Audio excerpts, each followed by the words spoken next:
जमात 9वीं विशा पंजाबी। प्यारे बच्चों, एक बार फिर पंजाबी की जमात विच तुहाडा सारिਆਂ ਦਾ स्वागत किया जाता है।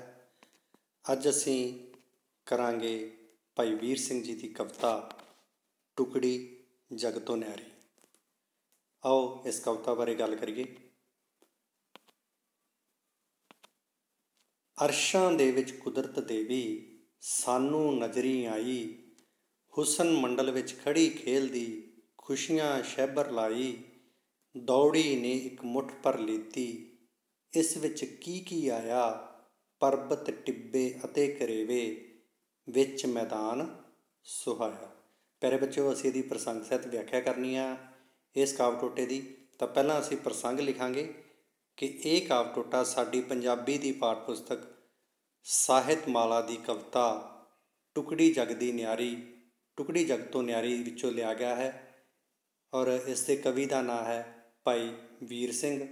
इस विच कश्मीर की धरती की सुंदरता बारे कवि ने गल की है। हुण असीं गल करते हैं इसकी व्याख्या बारे। अरशां दे विच कुदरत देवी सानू नजरी आई। कवि लिखता है कि अरशां दे विच आसमान दे विच कुदरत दी देवी सानू दिखाई दिती। हुसन मंडल विच खड़ी खेलदी खुशियां शैबर लाई। वो अपने आले दुआले की सुंदरता दे विच खड़ी खेड रही सी ते उसके आले दुआले खुशियां की झड़ी लगी हुई सी। शैबर झड़ी, खुशियां की झड़ी लगी हुई सी। दौड़ी ने एक मुठ भर लीती, इस विच की आया। उसने भज्जी जांदी ने उत्थों एक मुट्ठी भर लई ते उस मुट्ठी दे विच की आया। परबत, पहाड़, टिब्बे अते करेवे, करेवे करड़े पत्थर, विच मैदान सुहाया, सोहना मैदान। उस मुट्ठी दे विच पहाड़, टिब्बे, करड़े पत्थर ते सोहना मैदान आ गया। ये सी साडे कोले पहला काव टोटा। हुण असीं दूजे काव टोटे की गल करते हैं। चश्मा, नाले, नदियां, झीलां, निक्के जिवें समुंदर, ठंडियां छावां, मिठियां हवावां, बण बागां जे सुंदर, बर्फां मींह, धुप्पां ते बदल, रुत्तां मेवे प्यारे, अरशी नाल नज़ारे आए, उस मुट्ठी विच सारे। तो फिर एक बार इसका प्रसंग असीं लिखते हैं कि काव टोटा साडी पंजाबी की पाठ पुस्तक ਸਾਹਿਤ माला की कविता टुकड़ी जग तो न्यारी विचों लिया गया है। इस कविता के कवि का नाम भाई वीर सिंह जी है। इस कविता विच कवि ने कश्मीर की सुंदरता बारे गल की है। तो उस तो बाद असीं इसकी व्याख्या लिखते हैं कि चश्मे, नाले, नदियां, झीलां, निक्के जिवें समुंदर। कुदरत की देवी की मुट्ठी दे विच चश्मे, नाले, नदियां ते छोटे छोटे समुंदर वर्गियां झीलां भी आ गईयां। उस विच ठंडियां ठंडियां छावां, मिठी पौण, मिठी हवा ते बागां वर्गे सुंदर बण भाव जंगल, बागां वर्गे सुंदर जंगल भी आ गए। उस विच बर्फां भी आ गईयां, मींह, धुप्प, बदल अते वक्खो वक्खरियां रुत्तां दे प्यारे मेवे भी आ गए।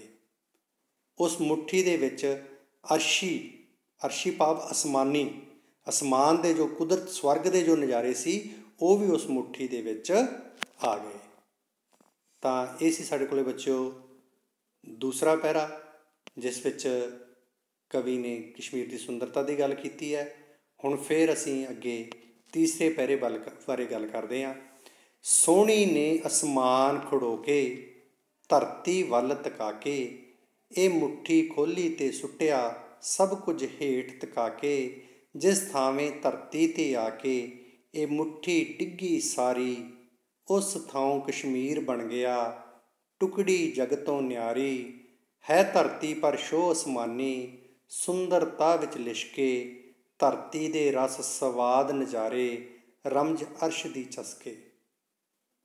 फिर असीं प्रसंग लिखते हैं कि यह काव टोटा साडी पंजाबी की पाठ पुस्तक ਸਾਹਿਤ माला विचली कविता टुकड़ी जग तो न्यारी विचों लिया गया है।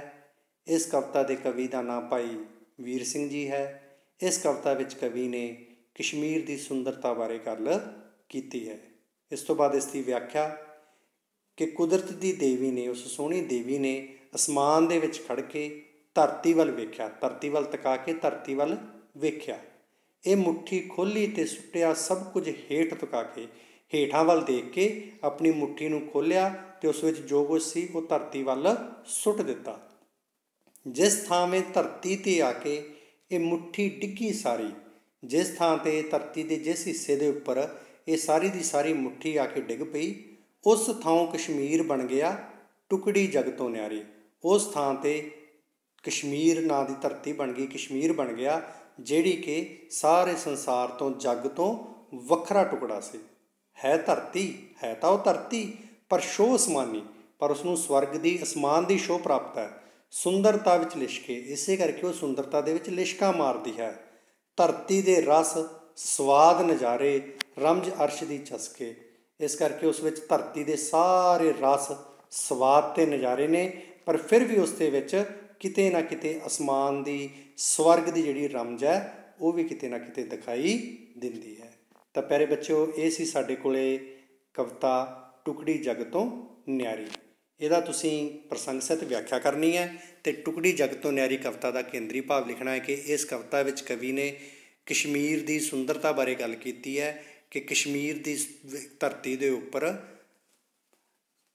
ਅਸਮਾਨ ਦੇ ਛੋਹ ਪ੍ਰਾਪਤ ਸਾਰੇ ਨਜ਼ਾਰੇ, ਸਵਰਗਾਂ ਵਰਗੇ ਨਜ਼ਾਰੇ ਜਿਹੜੇ ਨੇ ਉਸ ਧਰਤੀ 'ਤੇ ਪ੍ਰਾਪਤ ਹੁੰਦੇ ਨੇ। ਸੋ ਇੱਕ ਵਾਰ ਫਿਰ ਤੁਹਾਡਾ ਸਾਰਿਆਂ ਦਾ ਬਹੁਤ ਬਹੁਤ ਧੰਨਵਾਦ।